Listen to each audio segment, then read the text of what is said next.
మన ప్రభుని యేసుక్రీస్తు నామమున అందరికీ ప్రైజ్ ద లార్డ్. నేటి హెబ్రోని క్యాలెండర్ వాగ్దానము కీర్తన గ్రంథము 149వ అధ్యాయము 1వ వచనము. యెహోవాను స్తుతించుడి, యెహోవాకు కొత్త కీర్తన పాడుడి, భక్తులు కూడుకున్న సమాజంలో ఆయనకు స్తోత్ర గీతము పాడుడి. యెహోవాను స్తుతించుడి, కొత్త కీర్తన పాడుడి, భక్తులు కూడుకున్న సమాజంలో ఆయనకు స్తోత్ర గీతము పాడుడి.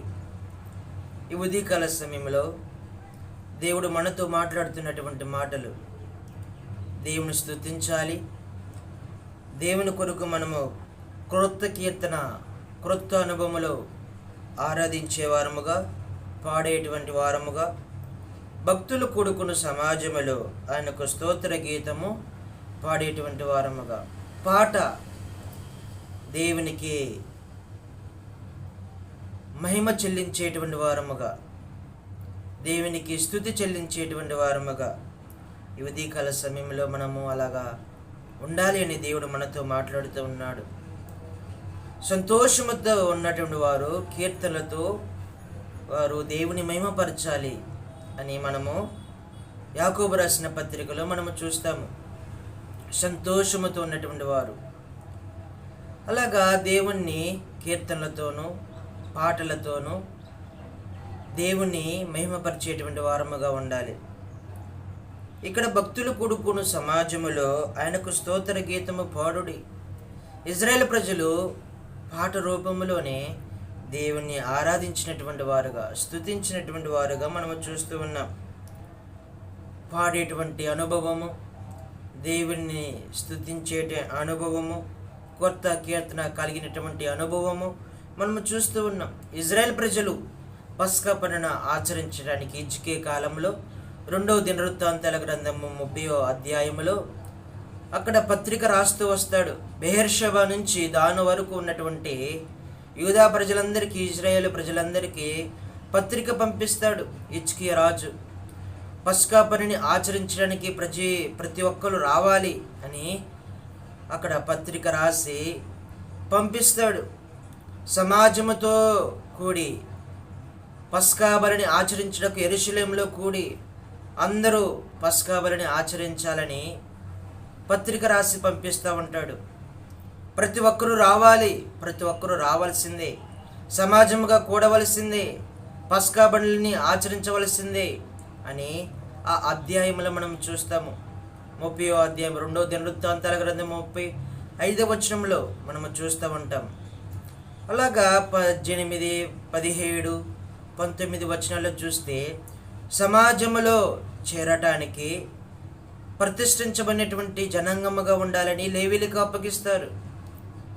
అలాగా వారి వారి రీతులలో ఆయా ప్రాంతాల నుంచి వచ్చినటువంటి యూదులు, ఇజ్రాయేల్ ప్రజలు ప్రతిష్ఠిత కలిగినటువంటి వారుగా కొంతమంది అవుతూ వచ్చినారు. లేనటువంటి వారి గురించి హిజ్కియా రాజు ప్రార్థన చేస్తూ వచ్చినాడు. దేవుడు హిజ్కియా ప్రార్థన విని వారిని వదిలేసినటువంటి విధానంలో మనం చూస్తూ ఉన్నాం.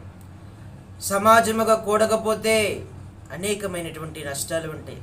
సమాజముగా చేరి రాకపోతే మీరు దేవుని యొక్క మాటను తిరస్కరించినటువంటి వారు, తిరుగుబాటు చేసినటువంటి వారు, శిక్షకు పాత్రులని అక్కడ మనము చూస్తూ ఉంటాం. అంటే సమాజముగా అంటే దేవుని యొక్క గొప్పతనాన్ని వర్ణించడము, దేవుడు మన ఎడల చేసినటువంటి కార్యాలను వివరించడము, వర్ణించడము, దేవుడు మన ఎడల చేసినటువంటి అద్భుతాలను, మహాత్మ కార్యాలను, భీకరమైనటువంటి కార్యాలను అనేక మంది తెలుసుకోవటానికి, మనము ఆత్మీయంగా ఎదగటానికి, దేవునిలో మనము ఇంకా దేవుని యొక్క గుణలక్షణాలకు రావటానికి, దేవుని యొక్క మహిమలోనికి రావటానికి, అలాగే సమాజముగా చేరి మేలులు కలిగినటువంటి వారముగా, కృతజ్ఞత కలిగినటువంటి వారముగా ఉండాలని మనము చూసుకుంటూ ఉన్నాము ఇక్కడ. కాబట్టి మనము కూడా ఇలాగ ఆత్మీయమైనటువంటి లోతులోనికి మనము రావటానికి ఇష్టపడుతూ రావాలి. సమాజంలో చాలామంది ఆరాధన చేయరు, చాలామంది ప్రార్థన చేయరు, దేవుని యొక్క మేలును పొందుకుంటారు, దేవుని యొక్క ఉపకారములను పొందుకుంటారు, దేవుని యొక్క అనేకమైనటువంటి సహాయాలు పొందుకుంటారు. కానీ దేవుణ్ణి మహిమపరచలేనటువంటి విధానము, దేవుని స్తుతించలేనటువంటి విధానము, దేవుని గణపరచలేనటువంటి విధానము, దేవుని ఆయన యొక్క కార్యాలను వర్ణ అతీతముగా వివరించలేనటువంటి కార్యాన్ని పరోక్షంగా చూపిస్తున్నటువంటి వారుగా కనిపిస్తూ ఉంటాం. దేవుని మేలులను మర్చిపోయేటువంటి వారం, అంటే మనం అనుభవిస్తూ ఉన్నాము కానీ దేవుని నిజముగా సేవించలేనటువంటి విధానంలో ఉన్నామని అర్థం చేసుకోవాలి. దావీదు భక్తుడు ఏమంటాడు?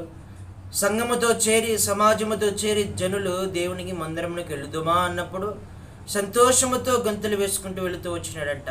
బాగా చూడండి, దేవుని ఎడల ఉన్నటువంటి, సమాజం ఎడల ఉన్నటువంటి ఆ యొక్క బాధ్యత, తన యొక్క ప్రవర్తన మనము చూస్తే ఎంతో చూడముచ్చుడిగా అనిపిస్తూ ఉంటుంది. అలాగా సమాజంలో చేరి ఎన్నో పలుమార్లు దేవునిని స్తుతించినటువంటి వాడుగా, ఆరాధించినటువంటి వాడుగా ఉన్నాడు.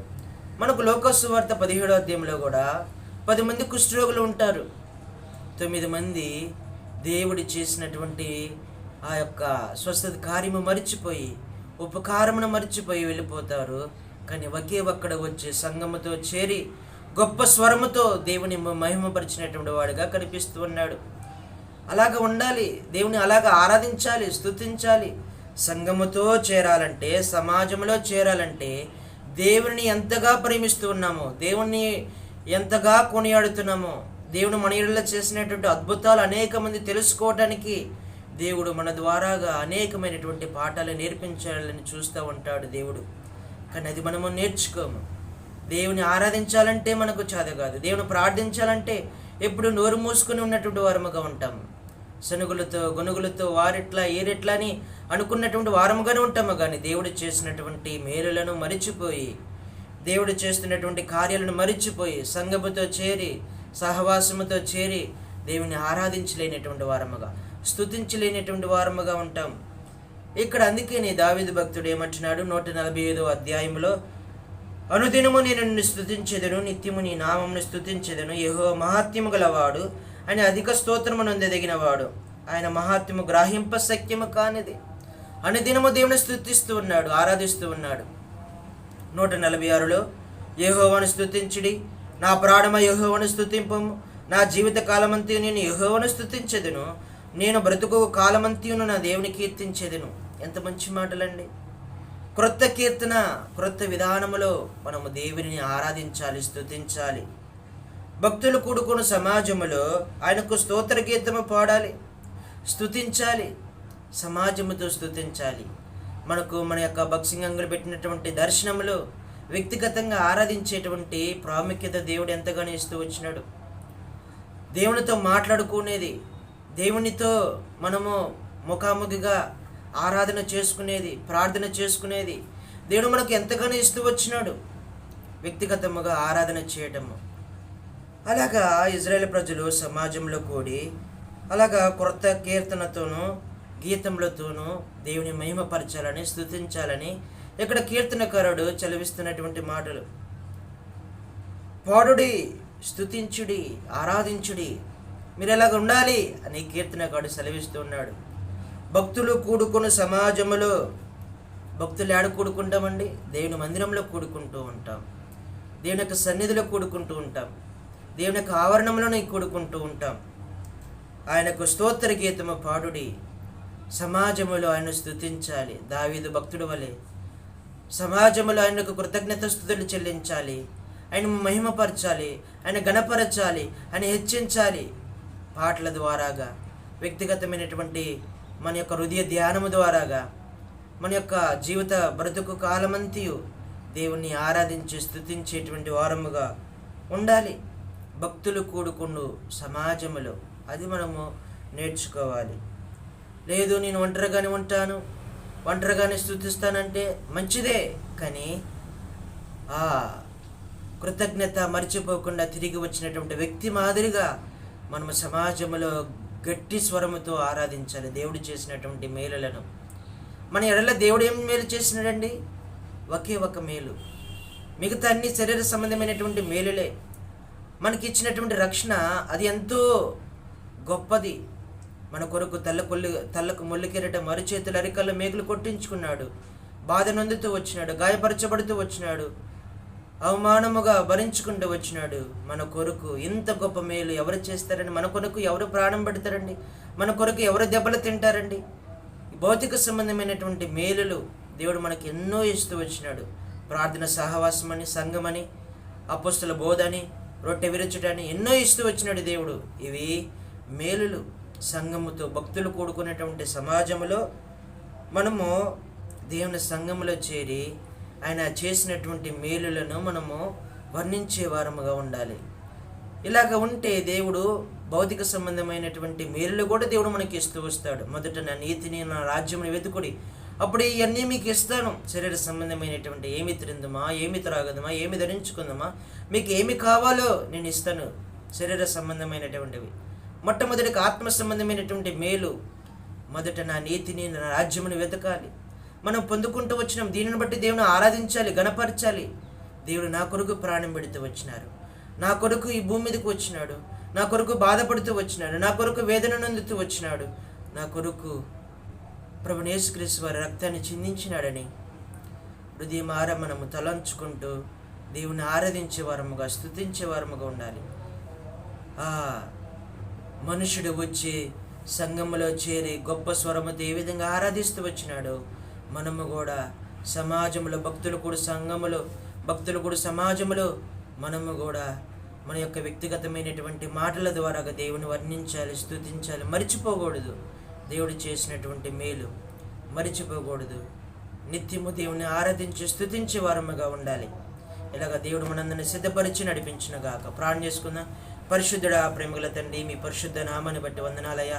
ఈ ఉదయకాల సమయంలో మాతో మాట్లాడేందుకు వందనాలయ్యా. భక్తులు కూడుకున్న సమాజంలో మనం స్తుతించాలని, ఎందుకని మీ యొక్క మహిమను, మీ యొక్క మహాత్యమును ప్రభు వర్ణించేటువంటి భాగ్యం మాకు ఇస్తూ వచ్చినాడు. దావీదు భక్తుడు కూడా సమాజంలో చేరి మిమ్మల్ని గడి ఎంతగానో స్తుతిస్తూ వచ్చినాడు, ఆరాధిస్తూ వచ్చినాడు ప్రభా. అలాంటి అనుభవము మాకు కూడా దయచేసినందుకు వందనాలు. అలాగే ప్రభా, 10 మంది కుష్ఠరోగులు ఒకడు వచ్చి మిమ్మల్ని ఏ విధంగా సమాజంలో గొప్ప స్వరముతో ఆరాధిస్తూ ఉన్నాడు, మేము కూడా ప్రభా మీ యొక్క సంఘములో భక్తులు కూడా ఉన్నటువంటి సమాజంలో మిమ్మల్ని కూడా ఆరాధించి, గణపరిచి, మహిమపరిచి బిడ్డలముగా ప్రభా మమ్మల్ని సిద్ధపరచండి. దావీదు భక్తుడు నా బ్రతుకు కాలమంతయు మిమ్మల్ని స్తుతిస్తానని సెలవిస్తూ వచ్చిన ప్రభా, మేము ప్రభా నిత్యము మేము కూడా మిమ్మల్ని అనుదినము స్తుతించి ఆరాధించే వారముగా, క్రొత్త విధానములో ప్రభా ఇజ్రాయేల్ ప్రజలు ప్రభా ఏ విధంగా పస్కా బలిని ఆచరించడానికి కూడుకుంటూ వచ్చినారు ప్రభా, మేము కూడా మీ సంఘముగా కూడినప్పుడు ప్రభా మిమ్మల్ని ఆరాధించి, గణపరిచి, స్తుతించి బిడ్డలముగా మమ్మల్ని సిద్ధపరుస్తామని ప్రార్థన చేస్తూ నా ప్రార్థన ప్రభువైన యేసుక్రీస్తు పరిశుద్ధ నామములో ప్రార్థించి అడిగి వేడుకుంటున్నాం తండ్రి. ఆమేన్. అందరికీ ప్రైజ్ ద లార్డ్.